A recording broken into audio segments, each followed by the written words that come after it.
Atos capítulo 5, versos 40 até o verso 42, e nós vamos ver aí, meus irmãos, nesse texto, que é o exemplo, o episódio em que homens de Deus, os apóstolos, mesmo violentamente proibidos, falaram de Jesus, não cessaram de falar de Jesus, não deixaram de falar de Jesus. Então o texto diz assim, que chamando os apóstolos e tendo-os açoitado, mandaram que não falassem no nome de Jesus, e os deixaram ir. Retiraram-se, pois, da presença do conselho, regozijando-se de terem sido julgados dignos de padecer afronta pelo nome de Jesus. E todos os dias, no templo e nas casas, não cessavam de ensinar e de anunciar a Jesus Cristo. Então, que coisa extraordinária, meus irmãos, nós temos aí nesse texto, nesse relato da palavra de Deus. Que atitude! Eu fiquei pensando, meus irmãos, em nós, sobre quem de nós seria capaz de uma atitude dessa. E a gente sabe que muitos têm sido, muitos mesmo, uma infinidade de pessoas têm surgido em toda a história, tanto a história passada quanto a história presente, com essa capacidade. Muitos. Mas esses muitos em que a gente pensa estão para lá. Alguns ficaram no passado, alguns ainda estão vivendo nos dias de hoje, mas em outros lugares mais difíceis de se pregar o Evangelho. Mas pensando em nós aqui, nós da Igreja Batista em Muqui, quem de nós seria capaz de uma atitude dessa, como essa dos apóstolos, Quem de nós não se acovardaria? Quem de nós continuaria a pregar o Evangelho da salvação, depois de ser açoitado, quase linchado e ordenado dessa forma violenta, não falar mais em nome de Jesus? Quantos de nós continuaríamos falando? Vamos voltar um pouquinho na história, meus irmãos, para nós nos situarmos no contexto desse episódio, o episódio em questão. Eu quero voltar com os irmãos até o fato acontecido com Ananias e Safira, por causa da perseguição aos cristãos, ali naquela ocasião. A gente sabe que houve uma grande dificuldade para eles, e eles começaram a passar necessidade. A gente sabe disso, A gente aprendeu isso na escola bíblica dominical. Houve uma grande perseguição e os cristãos começaram a passar necessidade, a passar dificuldades.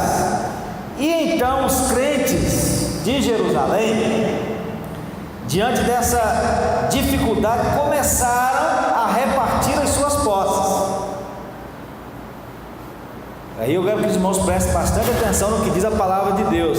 Os crentes em Jerusalém começaram a repartir as suas posses, vendiam aquilo que tinham e vinham e colocavam aos pés dos apóstolos. Não eram os bens da igreja, de uma igreja instituída, porque eu nem sei se a igreja naquela ocasião já estava perfeitamente instituída como instituição e possuía algum bem material, não sei. Sei que aqui o texto diz que eram os bens dos crentes. Cada um deles, os que quiseram, obviamente, individual e voluntariamente, por iniciativa própria, vendiam as suas propriedades, e o texto diz que alguns vendiam até casas e entregavam o valor aos apóstolos, que por sua vez repartiam ou atendiam aos necessitados, diz o texto, de acordo com a necessidade de cada um,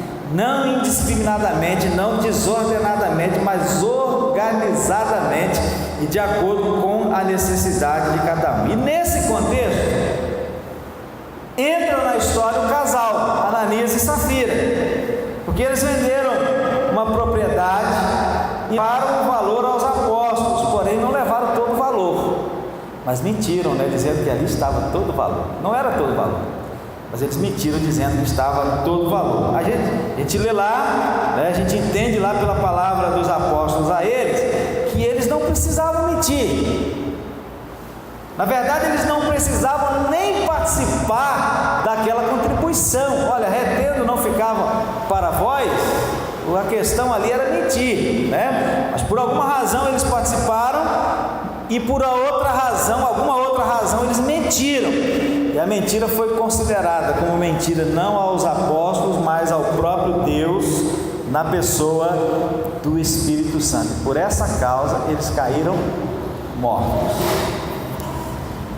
Agora, eu quero que os irmãos atentem bem para uma coisa. Esse caso acontecido, essa punição por causa de pessoas que mentiram, e até mesmo esse ato de compartilhar as coisas, não era uma exclusividade dos cristãos, do grupo cristão.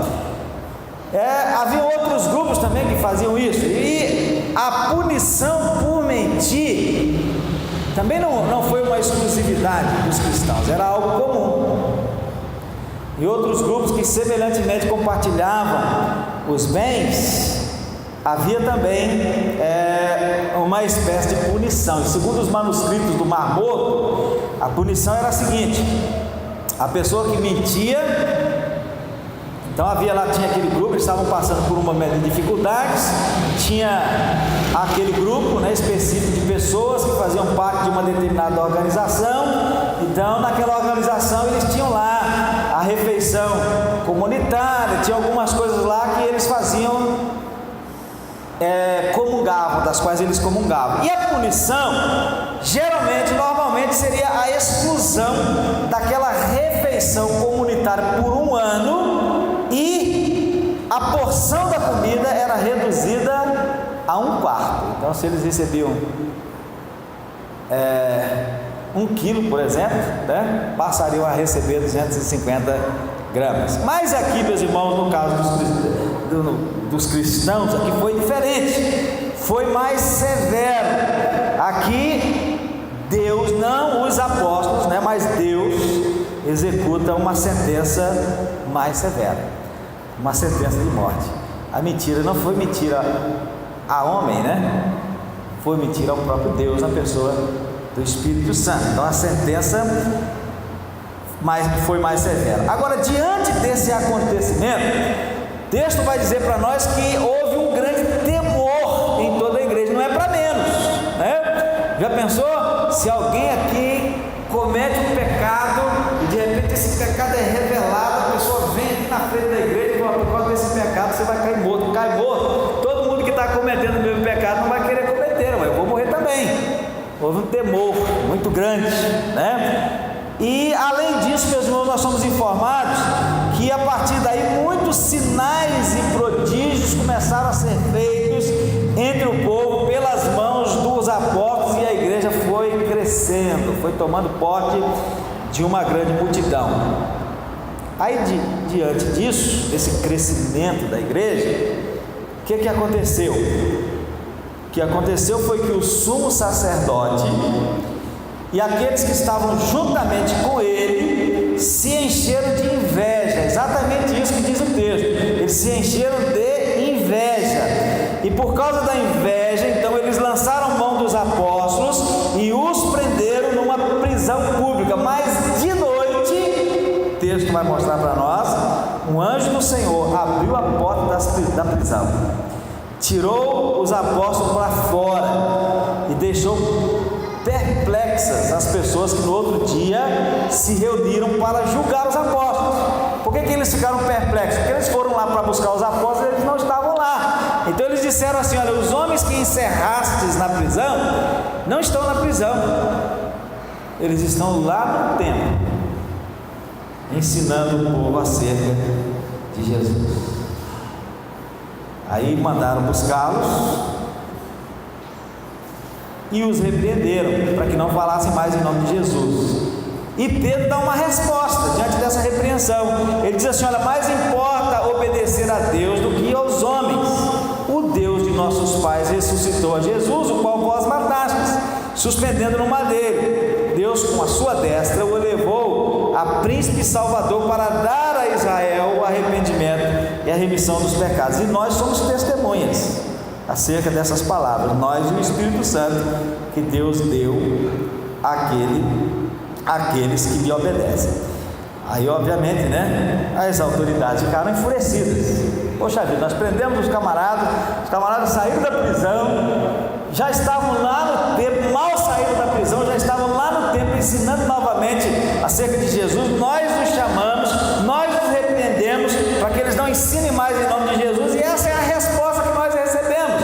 Mais importa é obedecer a Deus do que aos homens. Então eles se enfureceram e eles estavam prontos a fazer alguma coisa contra os apóstolos, mas entra na história um homem chamado Gamaliel, que a gente já aprendeu sobre ele também na escola bíblica dominical, né? Gamaliel tinha prestígio, ele provavelmente era um aristocrata de Jerusalém e talvez o líder fariseu mais importante da ocasião, e ele então aconselha aquelas pessoas a terem cautela para porventura não serem encontrados lutando contra o próprio Deus, e eles dão ouvidos a Gamaliel. E aí então nós chegamos ao nosso texto, que serve de reflexão para nós hoje. E aí no texto, meus irmãos, nós vemos os apóstolos sendo açoitados. Uma varadinha já é ruim, né? Eu até pensei assim, eu vou levar uma vara de goiaba, vou botar lá no púlpito, vou perguntar quem se habilita a vir tomar uma varada dessa no lombo, uma só, bem forte. Ninguém ia vir, né? Vai, pode tira a camisa aí e dá logo uma varada aí, ninguém vem. Mas nós nos encontramos sendo açoitados, e o açoitamento, meus irmãos, como punição civil, que acontecia sem a execução posterior daquele que era açoitado, era um castigo bastante conhecido, tinha como objetivo infligir dor, além de dor, humilhação pública, né? E a lei judaica, nesse caso, a lei judaica permitia 39 golpes com chicote feito de couro de boi, 26 nas costas e 13 no peito, tá? Para não fustigar muito. Isso é a lei judaica, né? A lei romana era mais severa, mas a lei judaica permitia 39 golpes, 26 nas costas e 13 no peito. Não sei quantos irmãos se lembram de ler, em 2 Coríntios, que Paulo recebeu dos judeus 5 quarentenas de açoites menos um, né? Isso quer dizer que ele foi 5 vezes açoitado, e os açoites foram 39 em cada vez, tá? 39 açoites. Eu não sei quantos irmãos conseguem se imaginar em uma situação dessas. Você consegue se imaginar numa situação dessa? Você sai, bom, hoje deu aqui uma inspiração divina, né? Eu vou sair para pregar o Evangelho, vou botar uns folhetos no bolso, eu vou sair por aí pregando esses folhetos, e se Deus me der a oportunidade de alguém parar para me ouvir, eu vou dizer para ele também algumas palavras. Então você para com alguém, ou na casa de alguém, ou em algum lugar público, e você está ali bem tranquilo anunciando o Evangelho, e você bem tranquilo ali anunciando o Evangelho, vem alguém, prende você, amarra você em um tronco e lhe dá 39 chibatadas com chicote feito de couro de boi, 26 nas costas e 13 no peito. Já pensou um negócio desse? Você numa situação dessa? Ou então, isso foi lá, né? Era lá naquela ocasião. Vamos pensar em termos mais atuais, né? Alguém chega e pega você, como fizeram com Miguel Zuger, e pendura você pelos pés, de cabeça para baixo, em uma árvore, e vem com um saco cheio de baratas, ratos e alguns outros insetos, e põe esse saco na sua cabeça e amarra no seu pescoço, e deixa você ali por um tempo pendurado de cabeça para baixo. Já pensou uma situação dessas? Ou então vão lá e ateiam fogo na sua casa, ou então o espancam até quase a morte, ou então obrigam você a fugir do seu país sob pena de ser levado à praça pública e ter a sua cabeça separada do resto do corpo, caso você não fuja ou negue a Jesus. Já pensou? Qual seria a nossa reação numa situação como essa, parecida com essa? Essas e muitas outras situações, irmãos, são reais, ainda nos dias de hoje. E os apóstolos lá estavam açoitados. Agora, depois de açoitados, eu não sei, eu estou perguntando qual seria a nossa reação, né? Porque a gente tem aqui no texto qual foi a reação dos apóstolos. Depois de açoitados, eles são proibidos de falar em nome de Jesus, proibidos de proclamar o evangelho da salvação, violentamente proibidos debaixo de ameaças. Mas, interessantemente, entre aspas, né? Qual foi a atitude deles? Ao invés, o objetivo era humilhá-los e envergonhá-los e acuá-los. Mas ao invés de se sentirem humilhados, envergonhados e acuados, de considerarem a ordem dada, os apóstolos, o que eles fizeram? Diz aí o texto que eles se regozijaram, eles se alegraram de terem sido julgados dignos de padecerem afrontas por Jesus.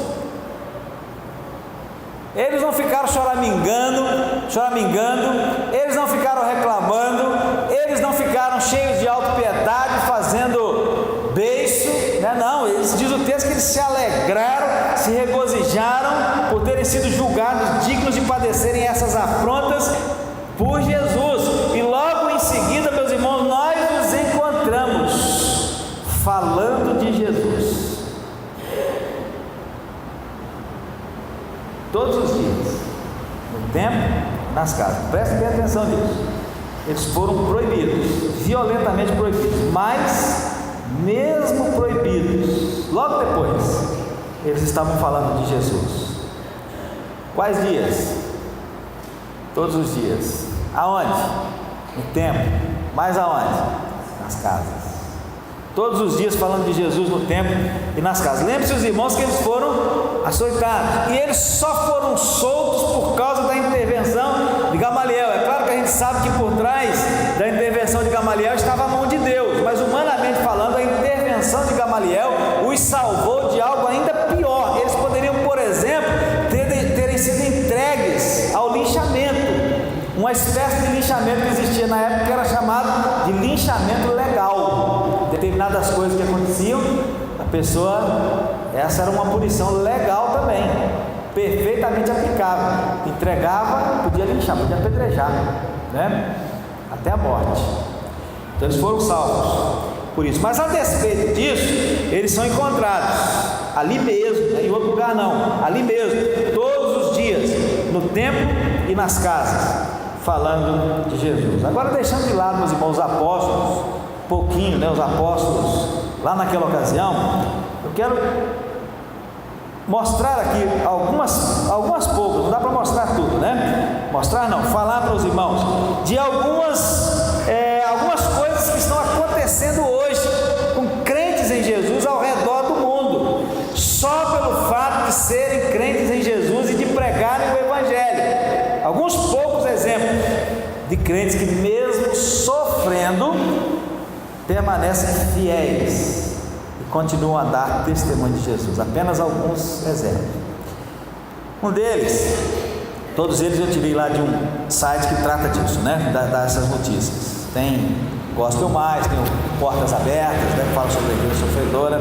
Então alguns apenas, para os irmãos ficarem aguçarem aí o pensamento, né? Apenas 7. Um deles é acerca de um jovem de 20 anos. Jovem de 20 anos, convertido ao Evangelho. Porque ele se converteu ao Evangelho, ele é amarrado e espancado por sua própria família por 12 horas, para que ele negasse a Jesus. Mas ele não negou a Jesus, foi espancado pela própria família por 12 horas, só porque ele se converteu. Cristã recusa conversão ao islamismo, e o marido apóstata aqui foi para o islamismo, espanca as filhas em retaliação. Ele sabia que se espancasse a esposa não adiantaria nada, então ele tentou com as filhas. Vou espancar as filhas, quem sabe ela deixa o cristianismo e vai para o islamismo também. Mas ela não foi, ela recusou. Extremistas muçulmanos sequestram e decapitam, né, filha recém-nascida de cristã no Egito. Já pensou uma situação dessa? Cristão egípcio se recusa a negar a Jesus, e tudo isso é coisa recente, viu, irmãos? Cristão egípcio se recusa a negar a Jesus em troca de ficar vivo e é executado a sangue frio. Muçulmanos invadem a igreja e estupram 15 fiéis em retaliação a um trabalho evangelístico. Boko Haram, grupo extremista que prega a extinção do cristianismo na Nigéria e o completo rompimento com a cultura ocidental, já destruiu mais de 900 igrejas no norte da Nigéria e mais de 90 mil cristãos foram mortos em 2016, simplesmente por serem cristãos, por seguirem a Cristo Jesus. Então todos esses acontecimentos são recentes, de 2016 para cá. Esses são alguns, tem muitos outros, né? E os irmãos podem ver notícias mais detalhadas lá nos sites de confiança que tratam disso, né? Agora, por quê, meus irmãos? A grande pergunta é por quê? Por que se submeter a isso? Por que os apóstolos se submeteram àquele sofrimento? E por que pessoas no decorrer da história, e essas pessoas da atualidade, têm se submetido a isso e ainda muito mais por causa de Jesus? E a resposta daqueles que creem não é uma resposta difícil, é uma resposta relativamente simples para aqueles que creem. Por quê? Pelo menos por 9 razões muito óbvias. Primeiro, que Jesus Cristo é o Filho do Deus vivo. Eles creem nisso. Jesus Cristo é o Filho do Deus vivo. Se precisar sofrer por ele, nós vamos sofrer. É porque Jesus é aquele que tem as palavras de vida eterna. É por isso. É porque em nenhum outro há salvação. Acreditam que em nenhum outro há salvação e que debaixo do céu nenhum outro nome há dado em quem devamos ser salvos. Então, se for preciso sofrer para anunciar isso, vamos sofrer. É porque Jesus é o caminho, a verdade e a vida, e ninguém vai ao Pai se não for por Ele. É porque Jesus, como disse João Batista, Ele é o Cordeiro de Deus que tira o pecado do mundo. É porque o Evangelho é o poder de Deus para a salvação todo aquele que vier a crer. É porque Jesus é o Verbo que estava no princípio com Deus e que é o próprio Deus, por meio de quem todas as coisas foram feitas e sem o qual nada do que foi feito se fez. É porque Jesus é aquele que era, que é e que há de vir. É porque Ele é a única esperança das nações, conforme a gente tem aí como tema, né? Esperança às nações. Por que essas pessoas então se submetem a isso e muito mais por causa de Cristo? É por essas razões e algumas outras mais que nós poderíamos citar, todas relacionadas à fé que eles têm em Jesus Cristo e no Evangelho de Jesus Cristo. Agora vamos pensar em nós, isso eles, e nós, e você. Quando é que você foi açoitado por falar de Jesus? Pode responder, se alguém foi. Alguma vez você foi açoitado por causa de falar de Jesus? Não, ninguém, né? Quando é que você foi proibido de falar de Jesus? Se é que alguma vez foi? Não.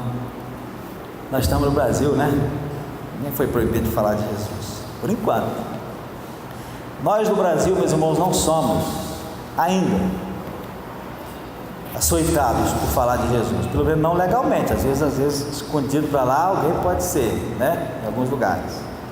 Nós no Brasil não somos ainda proibidos de falar de Jesus, mas nós estamos falando de Jesus. Você está falando de Jesus? Quando é que você está falando de Jesus? Nessa facilidade toda que você tem para falar de Jesus? Quando é? Lá eles falavam todos os dias, né? Açoitado. Quando é que você está falando de Jesus? E onde que você está falando de Jesus? Agora, se não está falando de Jesus, por que não está falando de Jesus? Não crê em Jesus?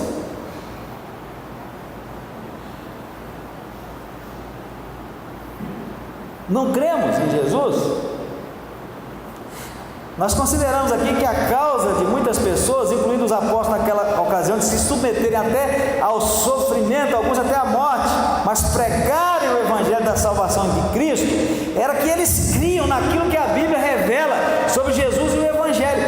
Agora, se nós não estamos nessa facilidade toda que nós temos falando de Jesus, por que nós não estamos falando de Jesus? Será que nós não cremos? Será que nós não queremos que as pessoas se convertam?